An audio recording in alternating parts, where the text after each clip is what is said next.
All the birds chirping. It must be an early spring coming. All the birds are coming back. This is so nice. There's just the melting that was happening yesterday is incredible. But one of the best things that you can do for yourself is just sit in your darkness, sit in your shadows. And one of the somatic healings is if you're in a meditation confronting the traumas, confronting the darkness and the shadows, and it ever becomes too heavy for you, just open up your eyes and look at something around you. Try and notice something that you smell, something that you feel, something that you hear, and put yourself back into the present moment. Again, last night had one of the most wild dreams where I was helping a couple move into an apartment that was technically haunted, and then when we found the item that was haunted, it was a statue of this entity, and the entity had been encased in this darkness. And through the dream, I was helping them move in and move their stuff around, and ended up taking the entity and lighting the entity, like the statue, on fire in this certain room.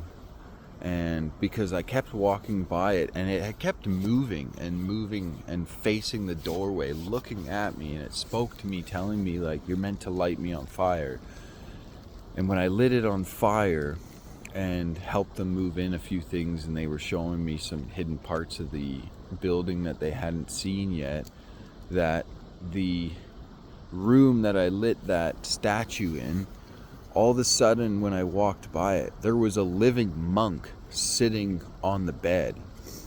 And this monk had been encased in a curse from a dark entity. And the symbolism was everything I've just went through, helping people progress through their darkness, helping people understand the traumas and the shadows and the integration and the insecurities and the jealousies and the competitive based lifestyles, and then burning down the shell that we portray, or the hard shell that I've put up throughout my life to help protect myself.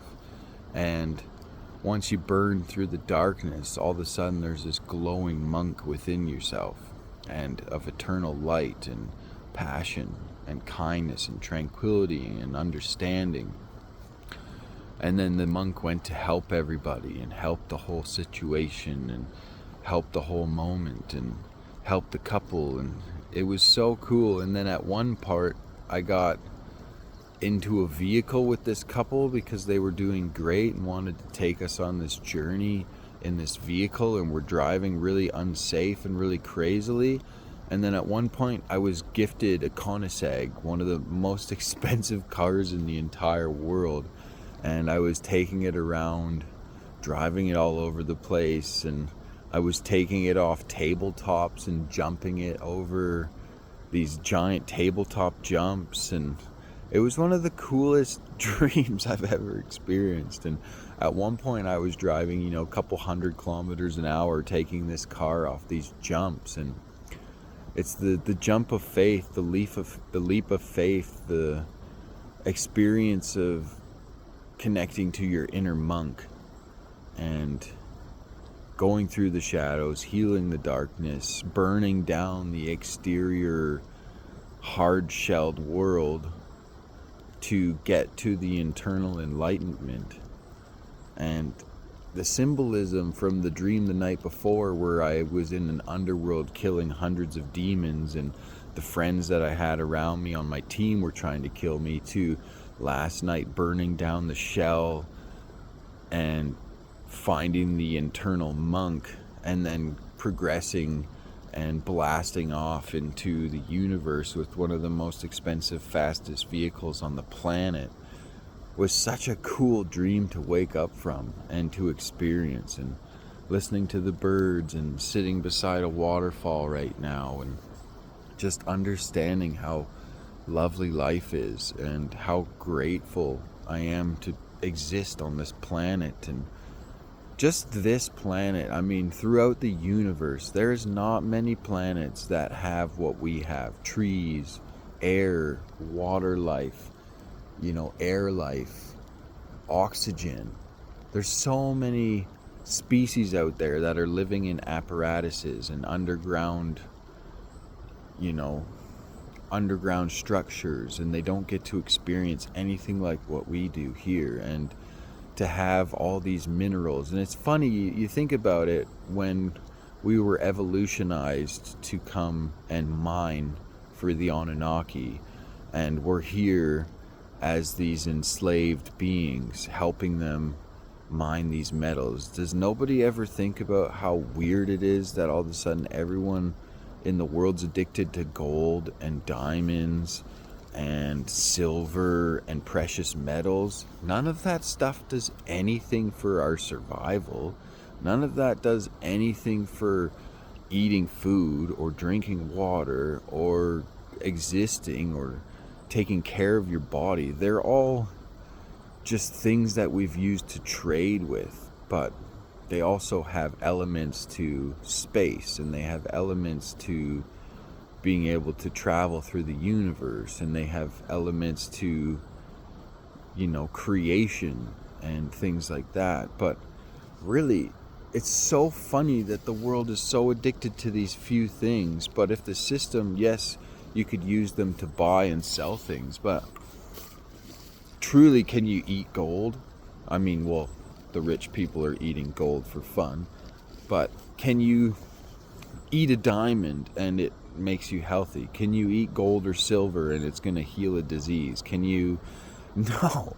What heals most of our diseases, from ivermectin to penicillin, those are derived from mycelium. And mycelium, literally, in Fukushima, has figured out how to eat radioactive waste. And Mother Earth and Mother Gaia and the powers that be, with her transitions into understanding life. And it's interesting, all of the experiences that we get and all of the adaptability that we get to experience in this lifetime and what we get to experience. And it's really cool once you see things for what they are and understand, and the dreams, and you get into the hidden meanings and the hidden understandings, and you get to experience life fully. So it's pretty magical what we get to understand in this lifetime and experience in this lifetime. And wow, I wish every human on this planet love and healing and shadow integration and trauma expansions through complete understanding of why you do things the way you do and why you are the way that you are. And there's so many people out there hurting, and hurting people are hurting people because so many people in this world were born through so much abuse and so much trauma, and that's why they're looking for self-validation in externals. And that's why people are so addicted to the sexualization and sexual society now, because people are looking to heal their inner pains through pleasures. But the thing about healing pain through pleasure is,